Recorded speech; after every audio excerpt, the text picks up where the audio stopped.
ছোটবেলায় রোববারের সকালগুলো একটু অন্যরকম হতো।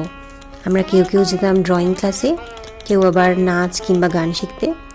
আর তারপরে মায়ের হাতের লুচি আর সাদা আলু চচ্চড়ি, কিংবা কোনো দিন আলুর পরোটা বা চাউমিন। আর কিছুই না হলে মাকে বলতাম একটু ম্যাগি বানিয়ে দাও। মাও কি সুন্দর অমলেট বানিয়ে সেগুলো কুচি কুচি করে ম্যাগির মধ্যে মিশিয়ে দিত। আজকাল রোববারগুলো কেমন যেন বদলে গেছে। আমরা সবাই যে যার জীবনে ব্যস্ত, প্রিয়জনদের থেকে অনেকটাই দূরে। ব্রেকফাস্টের আবদার করার মতো কেউ নেই। আর সারা সপ্তাহ খাটনির পর এতটাই দেরিতে ঘুম ভাঙে যে তারপর ব্রেকফাস্ট বানানোর এনার্জি কিংবা ইচ্ছে কোনোটাই পাই না। তবে ম্যাগির প্রতি ভালোবাসাটা কিন্তু এখনও একই থেকে গেছে। আজকে বানালাম চিজ কর্ন ম্যাগি।